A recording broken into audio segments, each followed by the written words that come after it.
Bonjour, je suis Franck Atlan de la Prépa Orlum. J'en suis le fondateur et directeur. Je suis également professeur de logique et de mathématiques au sein de cette prépa. Et je suis également l'auteur ou le co-auteur de plus de 50 ouvrages consacrés au concours des écoles post-bac et des grandes écoles accessibles à bac plus 2 ou bac plus 3 en admission parallèle. Je suis notamment l'auteur de la Bible du concours Sésame ou encore de la Bible du concours Access ou encore de toute la collection fiches à concours, hein, que ce soit pour les concours Sésame, Access, mais encore à venir ou Advance.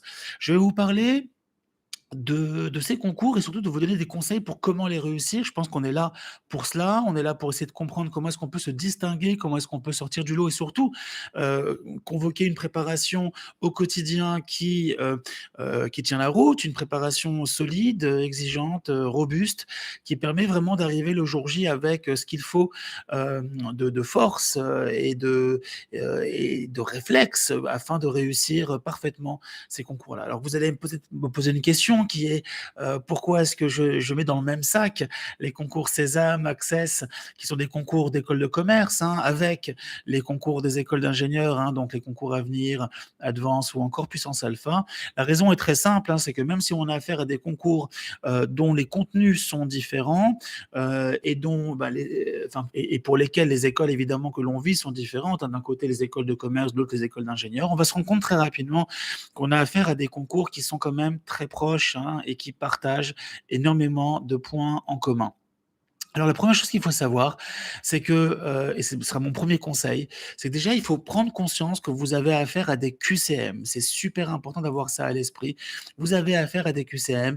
C'est un format qui est très nouveau pour tous, hein. Ça veut dire que vous allez être face à des questions pour lesquelles vous aurez des choix multiples. Un QCM, ce sont les initiales de questionnaire à choix multiples, hein. Ça veut dire que vous allez avoir pour une question plusieurs réponses possibles, plusieurs choix de réponses possibles et selon les concours, hein, vous devrez dire s'il y a une réponse juste ou plusieurs réponses justes, hein.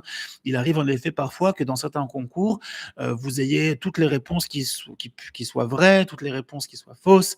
Vous pouvez avoir une moitié de réponse vraie, une moitié de réponse fausse. Vous pouvez avoir une seule réponse vraie, une seule réponse fausse. Enfin, vous avez compris l'idée, c'est qu'à un moment donné, vous allez avoir toutes les combinaisons possibles.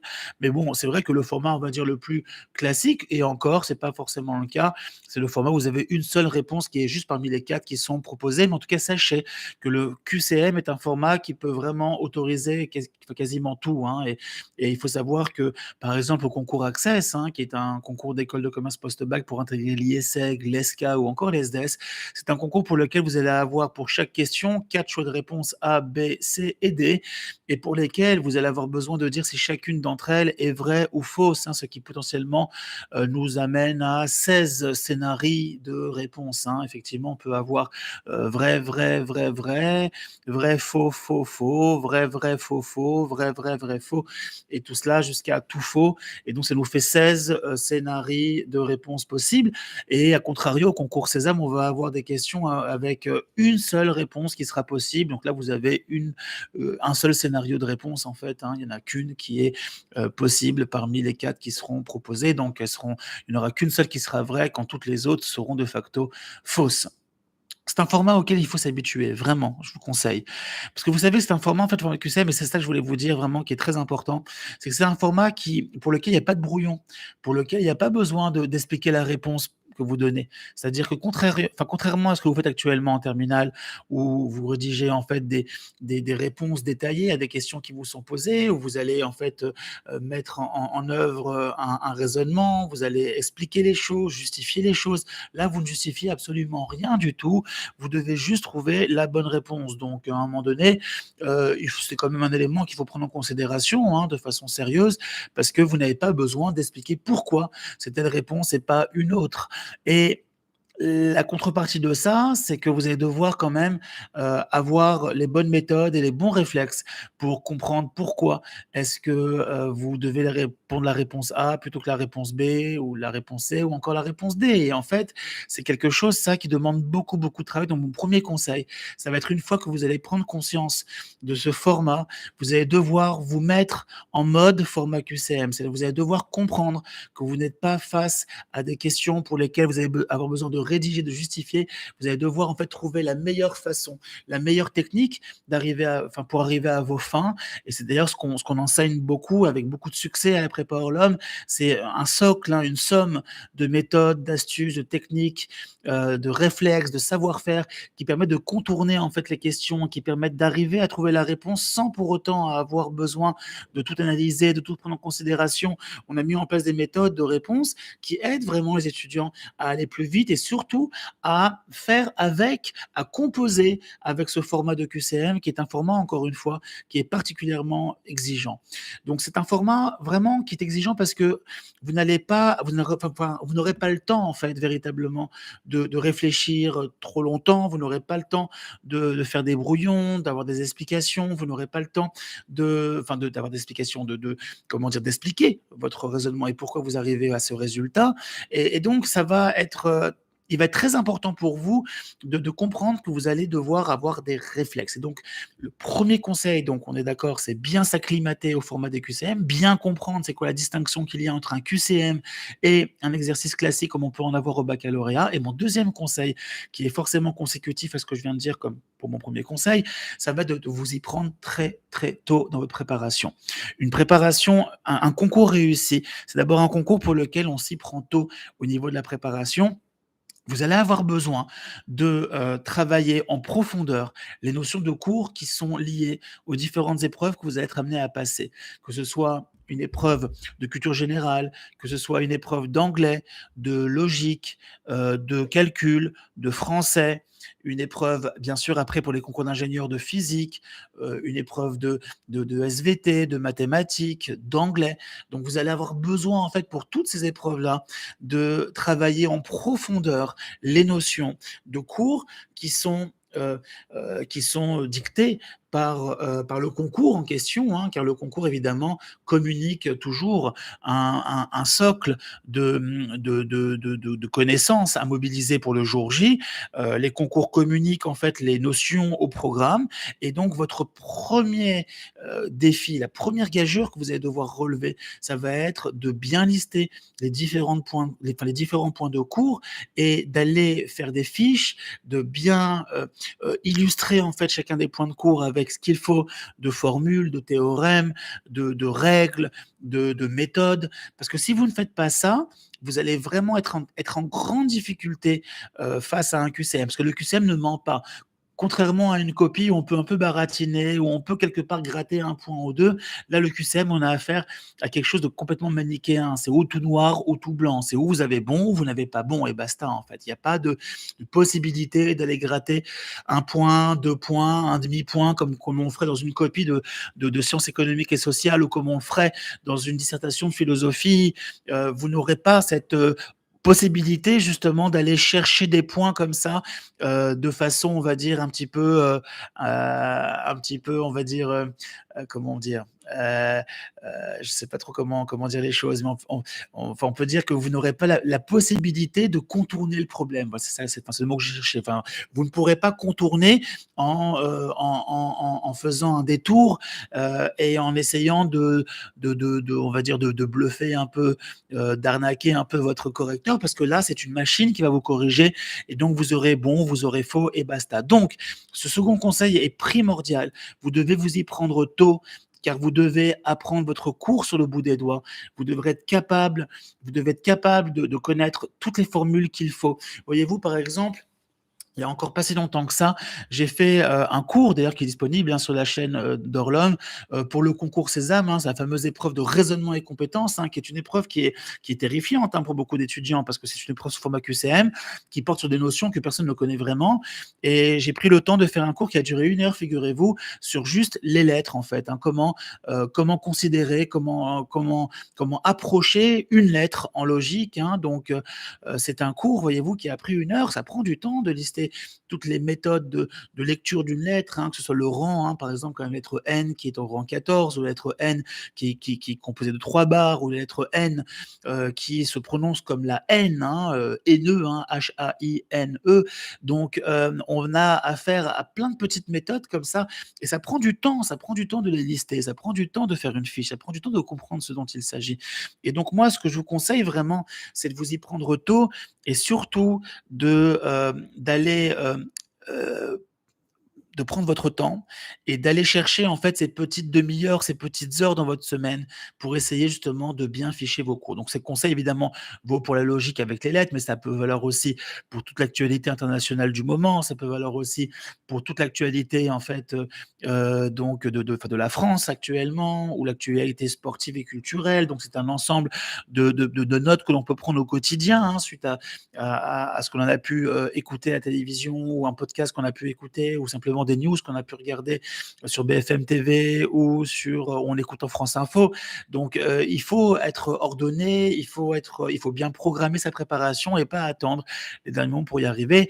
Pour ce qui est des mathématiques, par exemple, au concours Access, il faut faire des fiches sur tout ce qui va être dérivation, tangente, le point en une tangente, tout ce qui va être étude vraiment des tableaux pour le coup vous savez, de croissance et autres. Donc vous allez avoir besoin de travailler ces tableaux de variation de façon extrêmement poussée, parce que vous ne pouvez pas arriver comme ça le jour J en improvisant des formules ou des règles, en espérant vous mémoriser ce qui vous reste dans la tête. Enfin, vous pouvez pas y aller comme ça. Ça demande vraiment de faire un travail très minutieux, très en profondeur. Et je crois que c'est mon conseil peut-être le plus important, c'est-à-dire que vous devez, le QCM en fait convoque, implique, exige de façon évidente que vous soyez parfaitement au point au niveau du cours et des méthodes et des réflexes.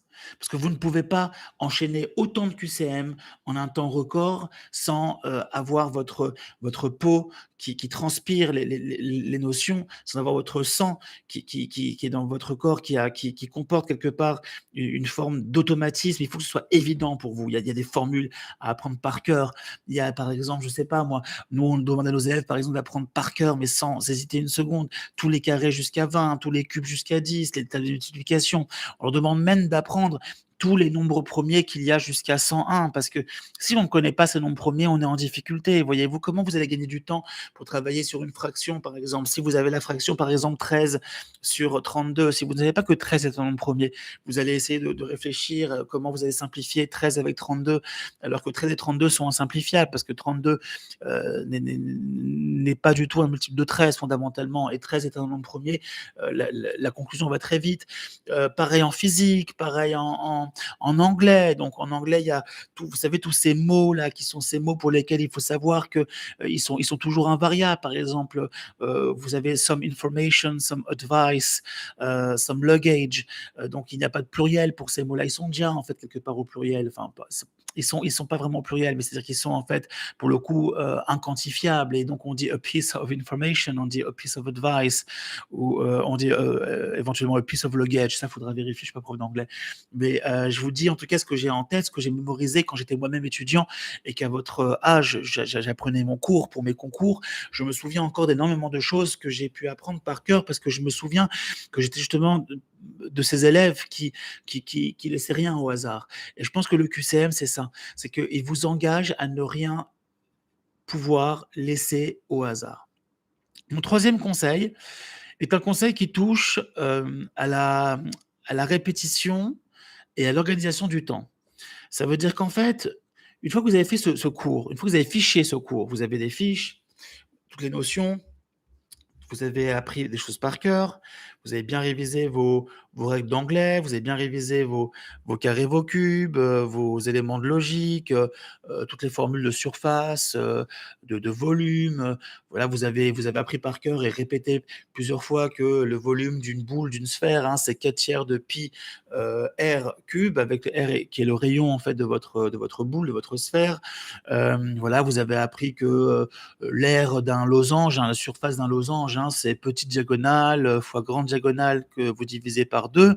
Donc bon, voilà, Vous avez fait votre fiche, ça prend du temps, hein, attention, ça prend des heures, hein, ça prend du temps, mais ces fiches sont là et maintenant il faut la pratique et là, la pratique, moi, ce que je vous conseille, c'est de pratiquer tous les jours. Il faut que tous les jours, vous fassiez un petit peu de QCM.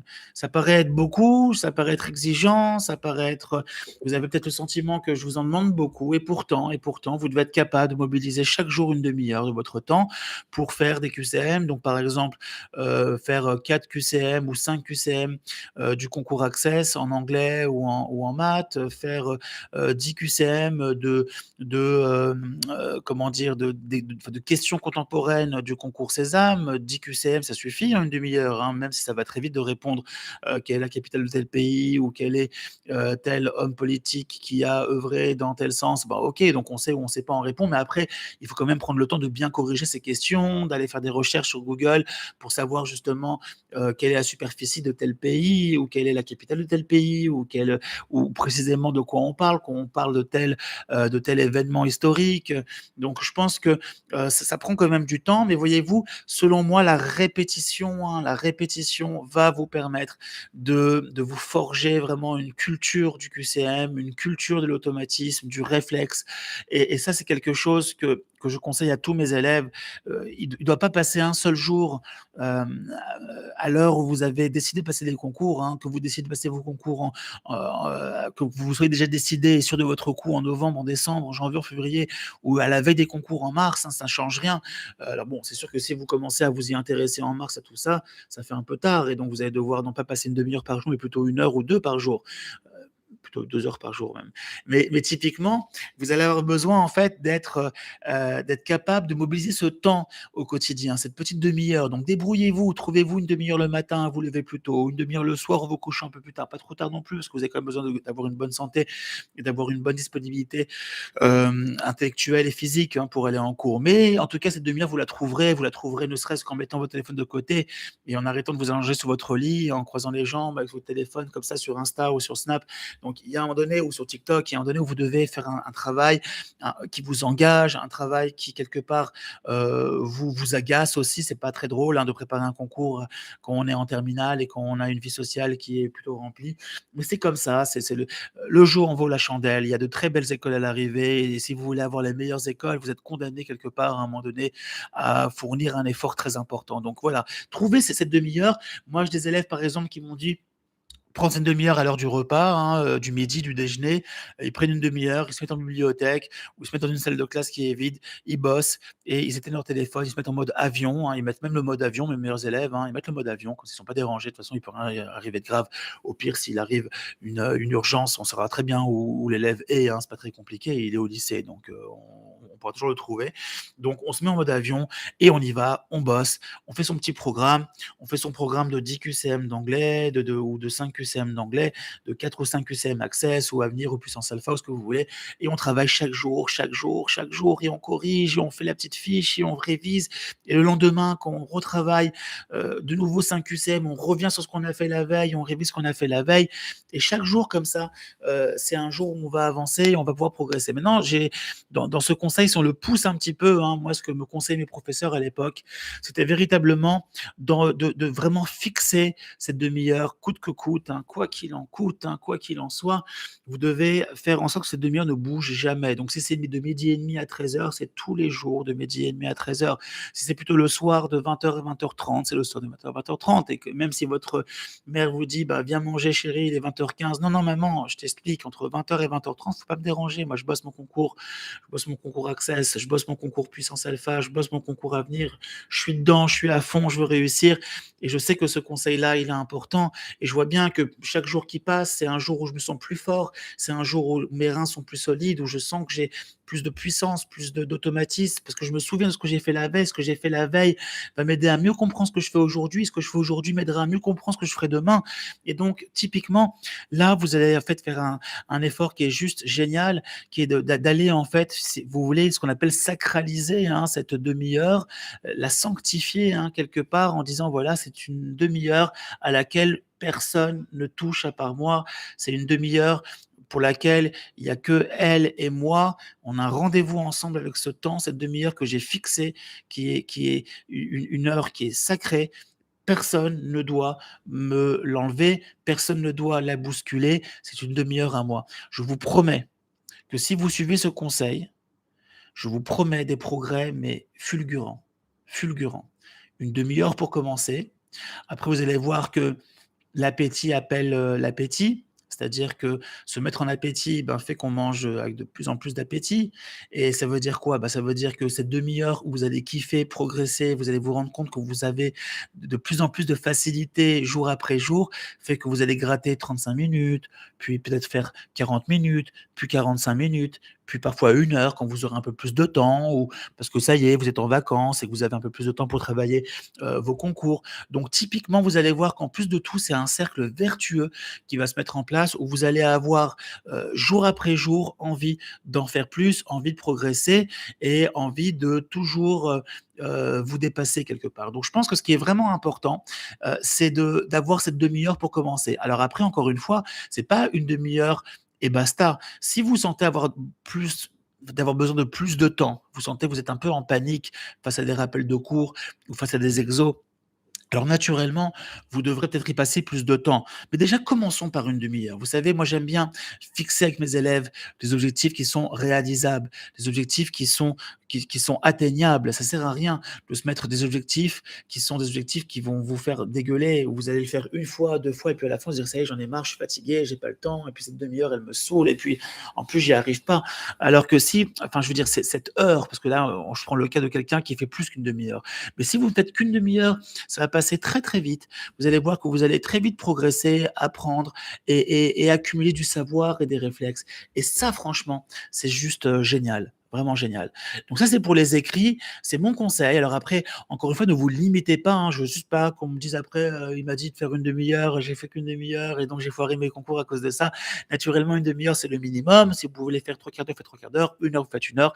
Après, il y a aussi les week-ends où là, on peut exploser les compteurs. Les week-ends, moi, j'ai des élèves qui explosent tous les compteurs, qui les samedis et les dimanches vont vous consacrer 3, 4 heures en bibliothèque à préparer leur concours parce qu'ils se lèvent tôt, ils font leurs devoirs de terminale de 8h30 jusqu'à 13 heures et puis de 14 à 17 heures, ils bossent à fond leur concours. Et là, naturellement, il y a des progrès qui sont genre fulgurants, quoi, qui sont énormes. Mon troisième conseil porte sur tout ce qui va toucher à votre dossier de candidature. Parce qu'il faut savoir que au niveau des écrits, on a parlé du format QCM, qui est le format prédominant dans ces concours. Alors naturellement, le concours Access, il y a aussi une synthèse que vous allez devoir rédiger. Bon, on a compris que hormis la synthèse du concours Access, toutes les épreuves sont sous format QCM.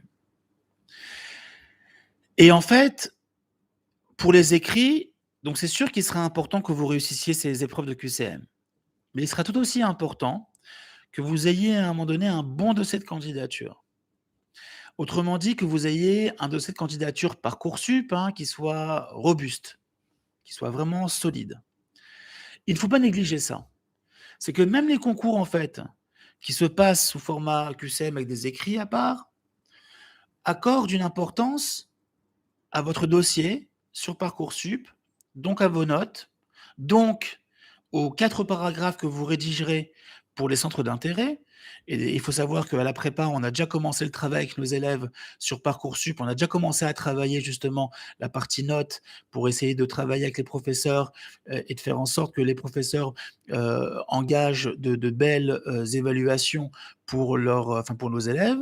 Il y a aussi tout un travail qui est fait, bien sûr, au niveau des 4 paragraphes qui touchent aux 4 centres d'intérêt, donc tout ce qui va toucher à l'international, aux langues, tout ce qui touche à l'engagement associatif, bon, passons. Et sur Parcoursup, vous avez aussi ce qu'on appelle un projet de formation motivée. Ça demande aussi beaucoup de préparation. C'est un projet, en fait, comme une lettre de motivation dans laquelle on va, en fait, expliquer son projet professionnel ainsi que les raisons qui vous poussent à vouloir intégrer les écoles de ces concours-là, que ce soit le concours Sésame, Access ou autre. Donc, il va falloir, en fait, montrer patte blanche au niveau de cette candidature. Montrer patte blanche, ça veut dire, en fait, être capable d'avoir le meilleur dossier possible pour sortir du lot et bien se distinguer des autres candidats. Et très souvent, quand on passe des concours, d'épreuves écrites, on a l'impression que ça va être uniquement ces épreuves écrites qui vont faire foi et qui vont quelque part décider de votre admissibilité. L'admissibilité étant ce passage où on va être invité aux épreuves orales des concours, hein, parce qu'il y a un premier tri qui est fait, hein. Disons que sur 100 personnes, ils en gardent 50 après les écrits et après les écrits, sur les 50, ils en gardent 15 ou 20. Donc, bah, déjà, il faut passer, ce qu'on appelle l'épreuve de l'admissibilité, autrement dit l'épreuve des écrits, hein. Et donc si vous réussissez les écrits, alors vous allez passer les oraux. Et en fait, beaucoup de candidats font l'erreur de croire que les écrits se cantonnent, hein, aux épreuves de QCM, aux épreuves écrites. Or, dans les écrits, vous avez souvent, quasiment toujours d'ailleurs maintenant, une partie qui est consacrée à l'évaluation de votre dossier de candidature, qui contient donc vos notes obtenues au lycée, qui contient les appréciations de vos professeurs et de proviseurs, qui contiennent aussi donc ces fameuses réponses sur les centres d'intérêt et le projet de formation motivé. Et je crois qu'il est vraiment essentiel que vous soyez à l'aise dans tous ces points-là, que vous soyez performant et bon là-dedans, et donc de surtout pas négliger cette partie-là quand vous présentez les concours des écoles de commerce post-bac, hein, Sésame Access, ou les concours des écoles d'ingénieurs post-bac, hein, Avenir, Puissance Alpha ou encore Advance. Et mon dernier conseil, hein, c'est ben, venez faire un stage à Orlom. N'hésitez pas à venir nous rencontrer, à venir suivre une préparation avec nous sur des préparations qui affichent chaque année d'excellents résultats, hein. Nous avons chaque année plus de 95% d'admis, hein, dans les meilleures écoles des concours post-bac en commerce ou en ingénieur. Et nous avons aussi également des élèves qui sont parmi les premiers, hein, dans ces concours-là, qui arrivent à avoir quasiment toutes les écoles de ces concours et qui après se trouvent à faire un choix, ce qu'on appelle le choix du roi. Ça veut dire qu'ils sont admis partout et la plus grosse difficulté qui les attend, c'est clairement d'aller choisir la meilleure école parmi les meilleures qu'ils ont pu avoir. Donc voilà, en nous rejoignant lors de stages intensifs de préparation au concours durant les semaines de vacances scolaires, hein, vous êtes dans des groupes à taille réduite, vous êtes avec des professeurs qui sont des experts, des spécialistes vraiment de toutes les épreuves que vous serez amenés à passer, et vous serez aussi dans une ambiance de prépa, une ambiance où règnent vraiment des valeurs d'excellence, de proximité, d'entraide. On est vraiment là pour cartonner et pour réussir. Et je crois que vous trouverez à Orlom, clairement, que ce soit dans l'organisation ou que ce soit avec vos professeurs, tout ce dont vous avez besoin pour réussir et pour obtenir les meilleures notes au niveau des épreuves écrites qu'au niveau des épreuves orales. Voilà, je vous dis à toutes et à tous une très bonne journée, beaucoup de réussite et une bonne préparation à ces concours.